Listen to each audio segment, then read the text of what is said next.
Schumacher.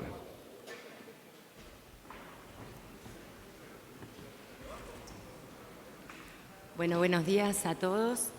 Tengo el gusto de presentar al doctor Fernando García Puyés y me voy a tomar una pequeña licencia, una especie de sacrilegio, y es, ya que ayer se habló de Hegel, presentarlo desde un lugar de antítesis de lo que sería este espacio académico formal, porque cuando uno se especializa y se especializa en Derecho Administrativo y empieza, uno de los primeros lugares a los que va es a estas Jornadas Nacionales de Derecho Administrativo. Y es como el chico que está en la escuelita de fútbol y le dicen, venise aguatero, lleva el agua y ve a los jugadores de primera y sueña con que en algún momento va a estar ahí, va a ser Messi, Cristiano Ronaldo y va a jugar como sus ídolos.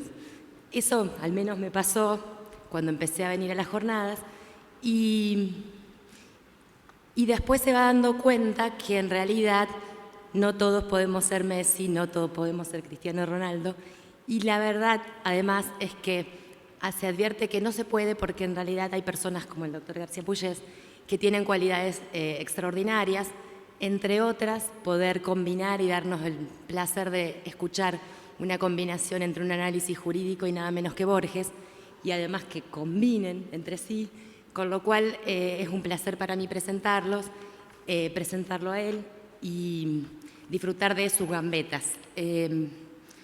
Entre sus antecedentes, el doctor es abogado y doctor egresado de ambos títulos de la Universidad Católica Argentina. En su actividad pública se desempeñó en varios cargos en la Procuración del Tesoro hasta ser subprocurador del Tesoro en el periodo 1991-95, estando a cargo de este organismo por decisión del Poder Ejecutivo en el año 94. También fue subsecretario de la Coordinación de Gabinete en la Jefatura de Gabinete de Ministros, asesor del Senado de la Nación, asesor externo de ANSES, es en la actualidad conjuez de la Cámara Nacional de Apelaciones en lo Contencioso Administrativo Federal y ejerce intensamente la profesión. En sus antecedentes académicos encontramos que es profesor titular ordinario de Derecho Administrativo de posgrado y miembro del Consejo Asesor Académico de la especialización en Derecho Administrativo y Administración Pública de la Facultad de Derecho de la Universidad de Buenos Aires. En la Universidad Católica Argentina es profesor titular de Derecho Procesal Civil y Comercial y director del Centro de Investigaciones en Derecho Procesal Administrativo. En la Universidad Austral es profesor titular de Derecho Procesal Constitucional y de Control Judicial de la Administración Pública, en la maestría en Derecho Administrativo en la Universidad Austral. También en la Escuela del Cuerpo de Abogados del Estado de la Procuración del Tesoro de la Nación es profesor titular de Estado en Juicio. Además, es miembro del Comité Ejecutivo de la Asociación Argentina de Derecho Administrativo y autor de múltiples trabajos de la especialidad, dentro de los que pueden citarse la representación del Estado en juicio, el régimen del empleo público nacional, medidas cautelares autónomas en el contencioso administrativo, tratado de lo contencioso administrativo, y dirigió la obra colectiva El contencioso administrativo en la República Argentina. Bueno, los dejo disfrutar. Gracias, Isela. Gracias a todos por venir. Es muy temprano. Los que comieron conmigo ayer a la noche, entre ellos los doctores que están sentados ahí, la doctora acá, comimos hasta muy tarde, tomamos demasiado vino y aún así 8:30 yo estaba acá. Les prometo que yo estaba acá, aunque estaba ya ahí adentro preso, pero 8:30 yo estaba acá. La ausencia de Laura Monti, que nos comunicaron hace poco, hizo necesario quebrar un compromiso que habíamos asumido todos los miembros del Comité Ejecutivo de actuar de presentadores. La realidad es que nosotros no solamente queríamos dejar espacio para que otras voces se escucharan, sino fundamentalmente tener una vocación de servicio más notoria. De todas maneras, en algún momento discutimos la alternativa de excluir el tema y pasar por arriba de la cuestión, pero el tema de los controles políticos, sociales y jurisdiccionales sobre las políticas públicas para la realización de los derechos sociales era tan importante en el contexto de una jornada sobre Estado, derecho y realidad, que alguien tenía que tomar la cuestión. Entonces al profesor Reina y a sus dos jefas, que no son Dios y el dinero como en el Evangelio, sino la doctora Lepenier y la profesora Siacua, mal llamada la colorada tímida y víctima, que no está acá, gracias a Dios, si no ya me estaría haciendo así con el dedo. Se les ocurrió tirarme este hueso. Tomá, andá vos, arréglate. Así que acá vengo a hacer lo que puedo, ¿sí? Con esta alegría de participar y con esta idea permanente de aquello a lo que uno viene a una jornada de esta naturaleza, ¿no? Que no es tanto a recibir información, sino a ver si alguien de alguna manera lo asombra y lo hace reflexionar. Es decir, si va a encontrar algo sobre lo cual reflexionar. Y la verdad en este tema es un tema muy complejo porque parece todo un conjunto de conceptos jurídicos indeterminados, ¿no? Política pública, controles políticos, controles sociales, controles jurisdiccionales, derechos sociales. La verdad, bastante difícil de asir, de poner en un cuadro más o menos razonable. Entonces se me ocurrió que definamos un poco la cuestión y antes de definirla, definir desde qué perspectiva nos acercamos a la reunión. Y yo le contaba a José Said hoy a la mañana que iba a repetir una cita de Francisco I de hace unos días, porque me parece que servía especialmente para ver desde qué perspectiva seguir, ¿no? Desde qué perspectiva abordar el tema, que tiene que ver con un documento pontificio que se llama El gozo en el Evangelio. Dice, la paz social, y perdonen que sea un poco extenso en la lectura, pero me parece que vale la pena, la paz social no puede entenderse como la mera ausencia de violencia lograda por la imposición de un sector sobre los otros, o la excusa para justificar una organización social que silencie o tranquilice a los más pobres, de manera que aquellos que gozan de los mayores beneficios puedan sostener su estilo de vida sin sobresaltos, mientras los demás sobreviven como pueden. Las reivindicaciones sociales, que tienen que ver con la distribución del ingreso, la inclusión social de los pobres y los derechos humanos, no pueden ser sofocadas con el pretexto de construir un consenso de escritorio o una efímera paz para una minoría feliz. La dignidad de la persona humana y el bien común están por encima de la tranquilidad de algunos que no quieren renunciar a sus privilegios. Cuando estos valores se ven afectados, se necesita una voz profética. En cada nación, los habitantes desarrollan la dimensión social de sus vidas configurándose como ciudadanos responsables en el seno de un pueblo, no como una masa arrastrada por las fuerzas dominantes. Ser ciudadano fiel es una virtud y la participación en la vida política es una obligación moral. Pero convertirse en pueblo es todavía más y requiere un proceso constante en el cual cada nueva generación se ve involucrada. Es un trabajo lento y arduo que exige querer integrarse y aprender a hacerlo hasta desarrollar una cultura del encuentro en una pluriforme armonía. Para avanzar en esta construcción hay 4 principios que orientan específicamente el desarrollo de la convivencia social. El tiempo es superior al espacio, la unidad prevalece sobre el conflicto, la realidad es más importante que la idea, el todo es más que la parte y también es más que la mera suma de ellas. Entonces, no hay que obsesionarse demasiado por cuestiones limitadas y particulares. Siempre hay que ampliar la mirada para reconocer un bien mayor que nos beneficiará a todos, pero hay que hacerlo sin evadirse, sin desarraigos. Esta es la perspectiva desde la cual creo que deberíamos encarar esta idea de políticas públicas, derechos sociales y controles sobre esas políticas. Y para empezar deberíamos concretar o definir de qué políticas públicas vamos a hablar. Porque yo voy a hablar solamente de las políticas públicas nacionales. Y lo digo porque existe una política pública supranacional de realización de derechos sociales. Una política pública supranacional que nace con los derechos económicos, sociales y culturales y que genera a través de un control supranacional sobre los estados una actividad de política pública internacional en esta materia. De modo que los estados hoy se inscriben en el contexto de una política pública internacional en esta materia, pero nosotros hoy vamos a hablar de la política pública nacional. Y en lo que se refiere a los derechos sociales, la verdad es que todo el tiempo hablamos de los derechos sociales, es una cosa que casi decimos intuitivamente. Pero si nos dicen, bueno, dame los límites de los derechos sociales, seguramente nos vamos a ver en un aprieto, porque hablamos todos de derechos sociales sin saber bien qué son, ¿no? Enseguida sacamos la idea de derechos de primera generación, aquellos que hacen a la libertad, los del constitucionalismo inicial, ¿no? Los civiles y políticos. Y después los de segunda, los de después de la Primera Guerra Mundial, los que llamamos derechos sociales, ¿no? Y después que tienen más que ver con la solidaridad y la igualdad que con la libertad, a pesar de que los primeros también tenían que ver con la igualdad.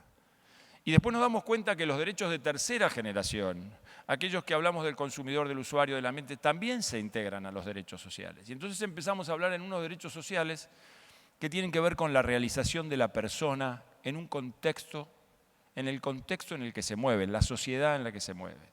Y ahí tenemos el problema de saber si los derechos sociales son solo sociales y colectivos, o también son derechos individuales que se incluyen como individuales, titularizan como individuales y uno los discute y defiende como individuales, a pesar de que sean sociales, porque son el derecho a la realización personal. Y entonces en esta duda volvemos para atrás y decimos, bueno, ¿y esto de dónde sale?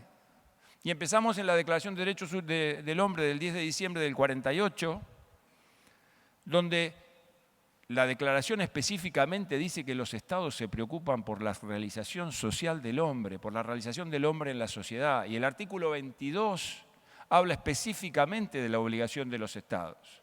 Y seguimos un poco más y vamos al Protocolo de San Salvador, que enmienda y complementa la Convención Americana de Derechos Humanos, y nos encontramos específicamente con esos derechos sociales y con una declaración inicial que es básica para que entendamos el tema del control, que es que los estados asumen la obligación de tomar políticas públicas y medidas legislativas para hacer posible la realización de los derechos sociales, para hacer posible la realización de las personas en la sociedad. Y entonces la política pública deja de ser una plataforma, deja de ser una idea de una propuesta para convertirse en una obligación del Estado y consecuentemente del gobierno del Estado. Y en este contexto, ese mismo protocolo habla de algunos derechos, entre muchos otros que conocemos: la igualdad, la no discriminación, el trabajo, la remuneración, la retribución, la dignidad, el medio ambiente, el libre pensamiento, la libre expresión, una serie de derechos que todos creemos que son derechos sociales. Y en ese contexto aparece esta idea de la obligación, que es la única que puede justificar un control. Y aquí me parece que nosotros deberíamos hacer una división tripartita de la cuestión, siguiendo la distribución de las normas o la división de normas que hacía Villar Palasí, ¿no?, entre las normas de competencia y la norma de conducta. Unas normas de competencia que el otro día hablaba Carlos Greco, se refería a las normas de competencia que atribuyen potestad solamente y aquellas que establecen también dentro de las normas de competencia el procedimiento para ejecutar la potestad. Y por otro lado, las normas de conducta que establecen cómo debe ejercerse la potestad. Y entonces tendríamos que saber si los controles debemos hacerlos sobre una cosa o la otra, y para eso deberíamos determinar quién es el competente, cuál es el procedimiento y cuál es el modo, para saber después cómo poder hacer los controles. Y cuando llegamos al primer punto, este es: ¿quién es el competente para el diseño de las políticas públicas que concreten los derechos sociales? Inmediatamente decimos, debe ser el Poder Legislativo. Y cuando decimos debe ser poder legislativo, lo decimos porque miramos el artículo 75 de la Constitución y una serie de incisos de su artículo 75 se refieren al diseño de políticas públicas sociales. ¿Y por qué debería ser el poder legislativo? ¿Por qué en una república debería ser el poder legislativo? Y seguramente al que diseñó la norma constitucional debe haberle parecido, y la realidad seguramente lo confirma, que si la administración hace por sí, diseña por sí las políticas públicas de realización de derechos sociales, va a estar tentada de usarlas para conservar su poder. Y que es necesaria la discusión parlamentaria, y que es necesaria escuchar a las minorías para la realización de los derechos sociales. Y entonces aparece este concepto básico en materia de control en una doctrina de la Corte que dice: al Congreso le corresponde mantener el equilibrio entre las garantías individuales y las conveniencias generales como encargado de control y resguardo del interés público comprometido en la instrumentación de las políticas sociales.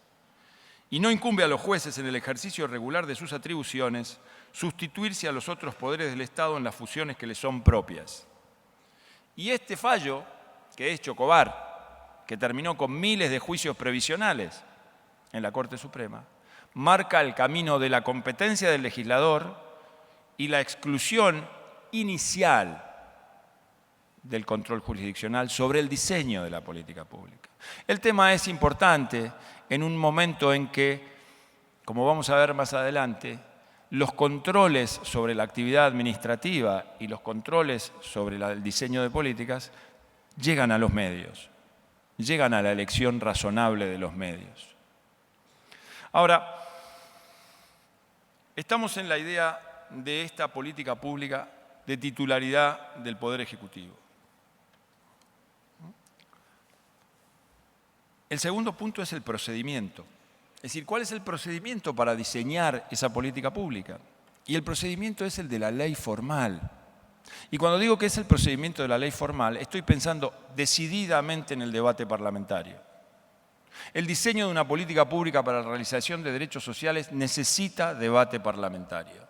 Y si necesita debate parlamentario, por una cuestión casi les diría de obligación internacional, debe excluir la delegación legislativa, debe ser excluido de la delegación legislativa. No es una materia de administración, no es una materia de urgencia diseñar políticas de Estado. De modo que no podría aceptarse la delegación legislativa en materia de diseño de políticas públicas para la realización de derechos sociales. Y ahí podríamos ejercer un control de legalidad en la jurisdicción. El control de legalidad de no admitir la delegación legislativa, que tan fácilmente admitimos en materias como esta, donde la norma de competencia viene acompañada de una norma de procedimiento. Esto no es materia del legislativo solamente porque esté en juego la ley que regula los derechos. Es materia del legislativo porque está en juego la vida republicana y el diseño de una república que debe escuchar a mayorías y minorías. Entonces, desde esta perspectiva, el procedimiento debe ser el procedimiento del debate y la legislación. Y más adelante nos viene el control de la norma de conducta, cómo ejercer estas políticas públicas. Y entonces aparece la idea de la política pública para el desarrollo de derechos sociales y su cruzamiento con derechos individuales.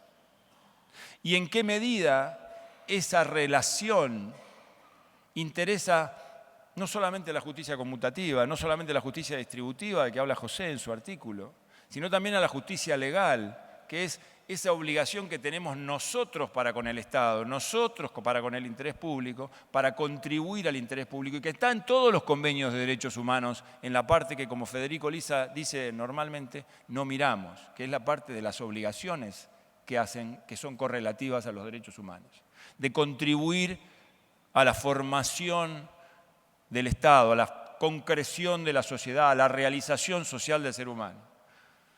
Y en este contexto, la norma de conducta debe pensar en la mejor forma, la forma más razonable de conciliar intereses públicos con intereses particulares.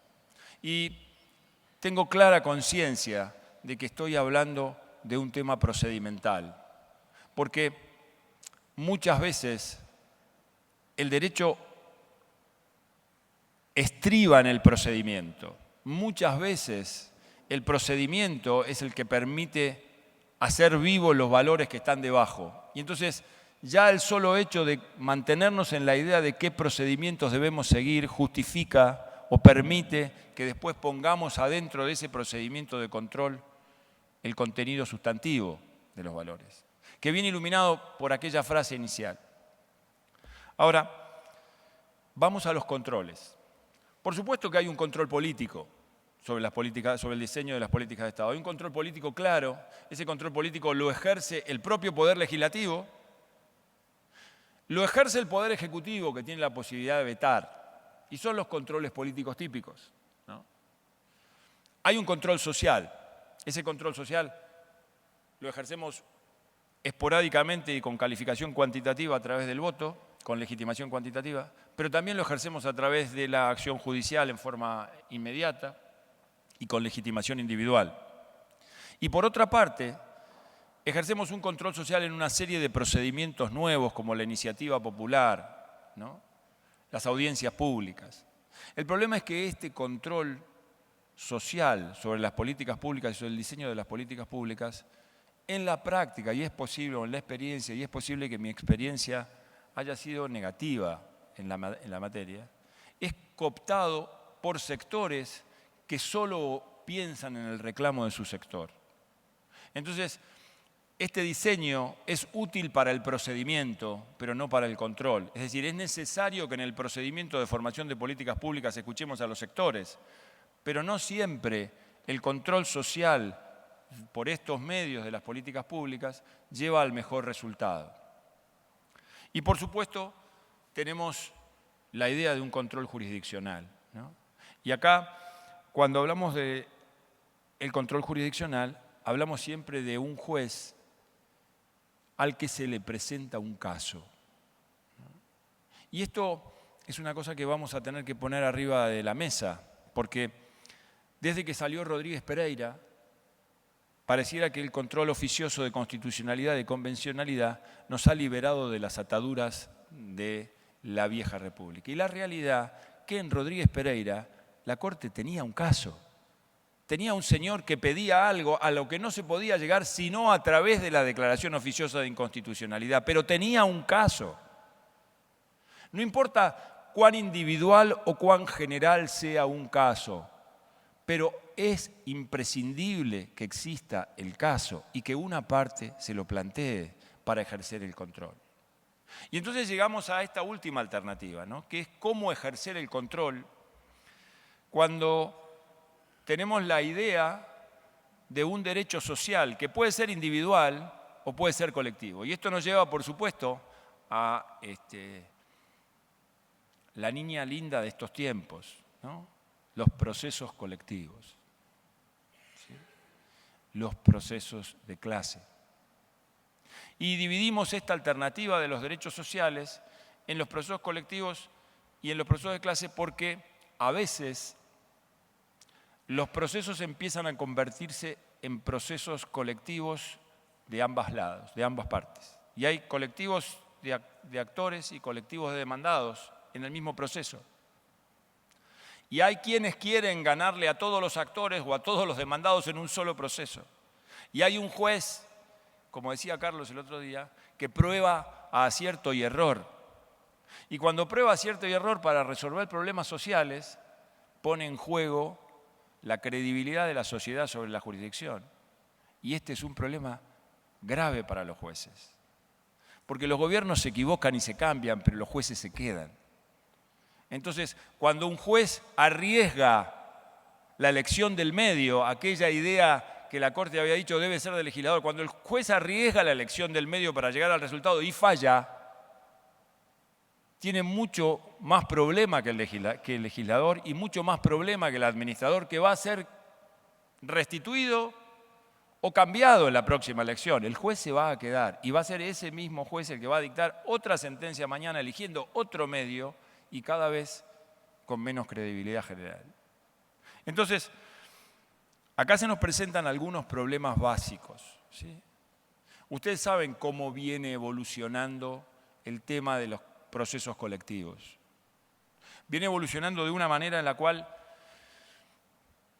vamos a pasos y el legislador hace oídos sordos a lo que le piden. Hace años que la Corte le ha pedido al legislador federal que dicte una ley de proceso de clase y hasta ahora nada tenemos.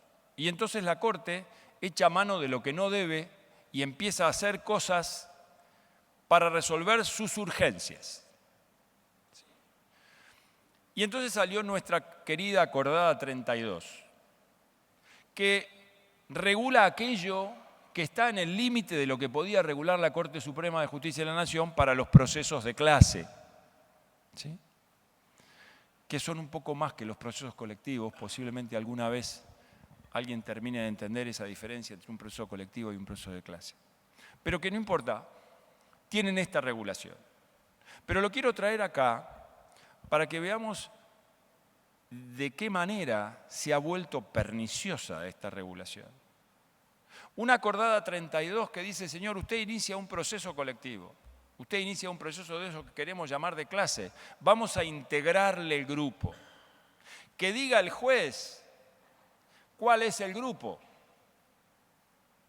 Y una vez que determine cuál es la clase, nosotros los vamos a convocar, haga publicaciones. Y después que haga publicaciones y todos vengan y acepten o no acepten y estén incluidos en la clase. Advierto desde ahora que nosotros llegamos al proceso de clase por vía inversa, de modo que la idea de optar por salir muchas veces no es posible. Porque la solución jurídica es una y va a ser una y no hay posibilidad de salir, ¿no? Nosotros no tenemos esos procesos de clase que optamos porque tenemos daños y perjuicios en juego, sino otras cosas. Pero independientemente de eso, lo cierto es que convocamos a estas personas que integran la clase y los ponemos adentro del proceso. Y esta Acordada 32 no ha reparado en el tema esencial de la cuestión, que es ¿quién va a determinar la pretensión de la clase?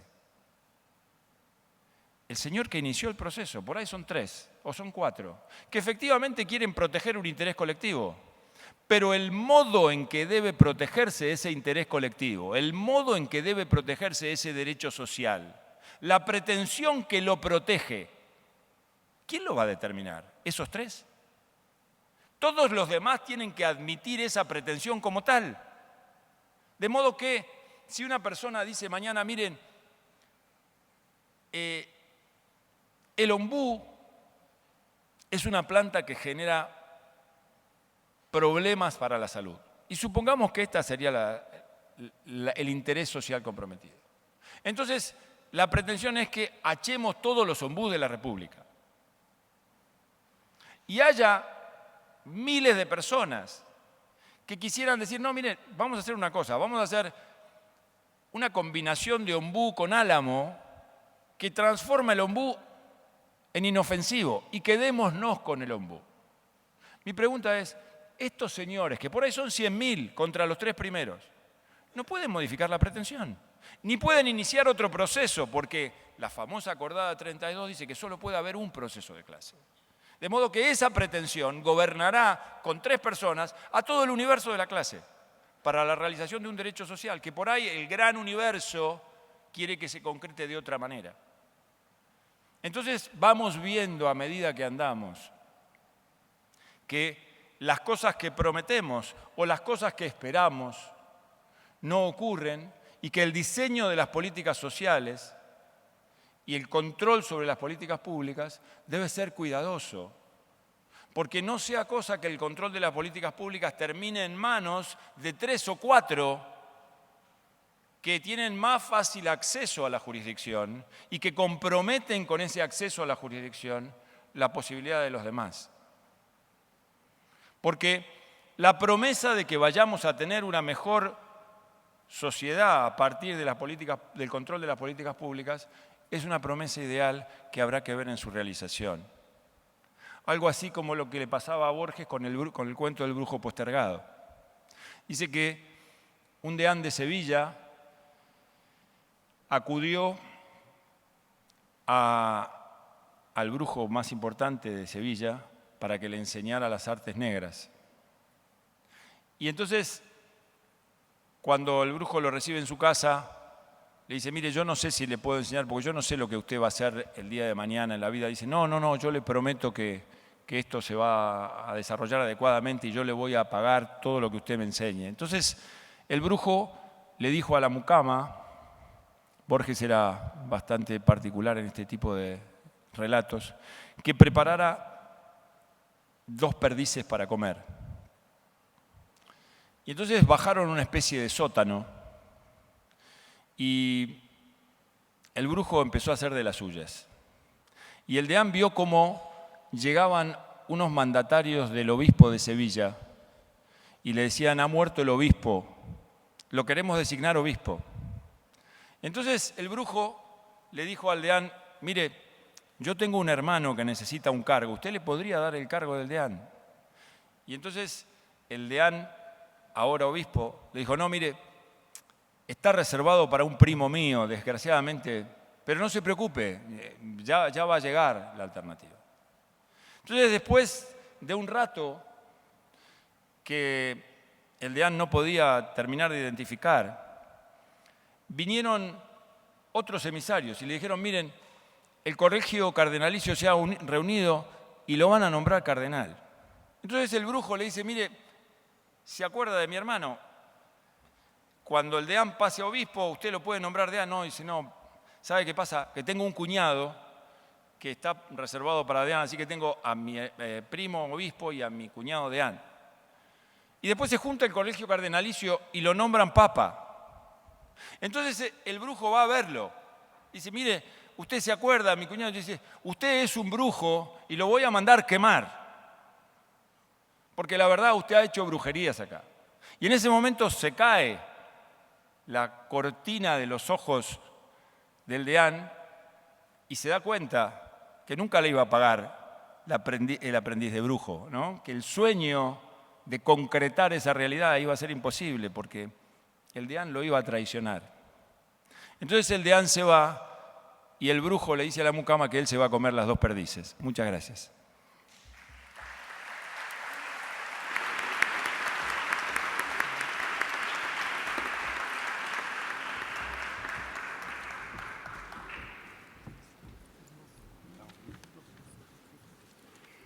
A continuación va a dar inicio el panel Acceso a la Información Pública. Los panelistas serán la profesora María Inés Ortiz, que versará sobre la legitimación activa para el acceso a la información pública, y la profesora Pamela Tenreiro, en pautas para garantizar el acceso a la información pública, propuestas para un rediseño